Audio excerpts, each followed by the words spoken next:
अस्सलाम वालेकुम वरहमतुल्लाहि वबरकातुहू। होप सो सब लोग खैरियत से होंगे। Welcome to my channel. आज का हमारा टॉपिक है data organisation and data analysis.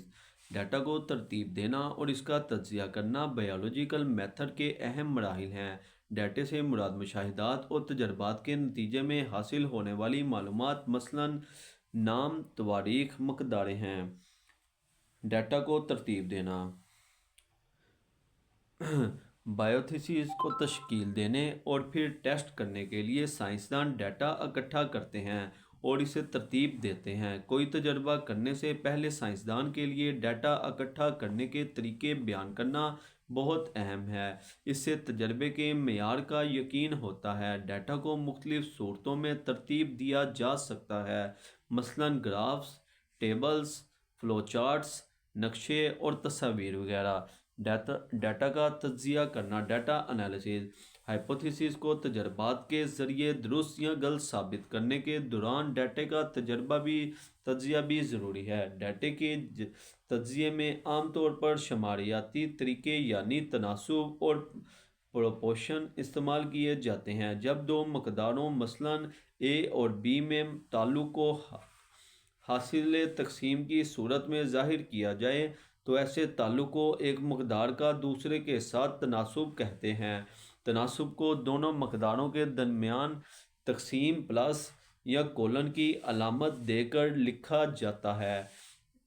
मिसाल के तौर पर मलेरिया के 50 मरीज़ों और 150 सेहतमंद लोगों में तनासुब 1:3 है। प्रोपोर्शन से मुराद वो मकदारों के तनासुब को मिलाना है। इस मकसद के लिए बराबर की अलामत इस्तेमाल की जाती है। मिसाल के तौर पर A proportion B is equal C proportion D. तनासुब ए प्रोपोर्शन बी और तनासुब सी प्रोपोर्शन डी के दरमियान एक प्रोपोर्शन है। इस प्रोपोर्शन को ए प्रोपोर्शन बी प्रोपोर्शन सी प्रोपोर्शन डी लिखकर भी ज़ाहिर किया जा सकता है। जब एक प्रोपोर्शन की 3 मकदारें मालूम हों तो चौथी मकदार को मालूम किया जा सकता है। मिसाल के तौर पर जब एक बायोलॉजिस्ट 100 चिड़िया मुतासिरा मच्छरों से कटवाता है तो वो मालूम कर सकता है कि कितनी चिड़िया मलेरिया का शिकार होंगी। फ़र्ज़ करें कि पिछली तजर्बे में उसने देखा था कि जब 20 चिड़ियों को मुतासिरा मच्छरों ने काटा गया था तो 14 को मलेरिया हो गया था। अब वो प्रोपोर्शन का असूल इस्तेमाल करता है। इस तरह शुमारियात के असूल कैलकुलेशंस के ज़रिए डाटा का तज्जिया करने में मदद देते हैं। ये मरहला बहुत अहम है क्योंकि इससे खाम डाटा ठोस मालूमात की सूरतें इख्तियार कर लेता है जिनकी नताइज का खुलासा करने और इन्हें रिपोर्ट करने के लिए इस्तेमाल किया जा सकता है। An integral part of scientific process, biological problems को हल करने के लिए बायोलॉजिकल मेथड में इतलाकी मैथमेटिक्स को भी इस्तेमाल किया जाता है। जीन्स तलाश करना, प्रोटीन्स की साख्त मालूम करना और इर्तिका का दुरानिया मालूम करना चंद अहम बायोलॉजिकल प्रॉब्लम्स हैं जिनमें मैथमेटिक्स का इल्म इस्तेमाल होता है। बायो इन्फॉर्मेटिक्स से मुराद बायोलॉजिकल डाटे का तज्जिया करने के लिए कम्प्यूटेशनल और शुमारियाती टेक्निक इस्तेमाल करना है।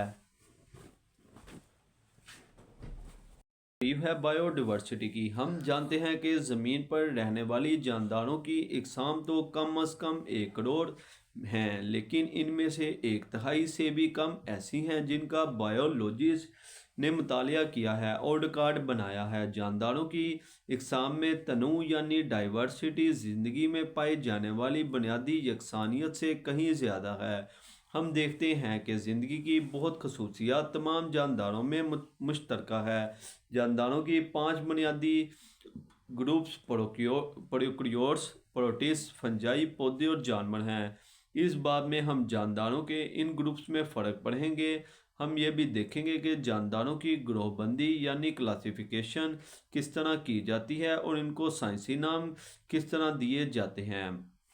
गाइस, वीडियो टॉपिक मुकम्मल करते हैं। होप सो आपको हमारी ये वीडियो टॉपिक अच्छा लगा हो। मिलते हैं नेक्स्ट न्यू नए टॉपिक और इंटरेस्टिंग वीडियो के साथ। इसी के साथ ज़्यादा चाहूँगा। अल्लाह हाफिज़।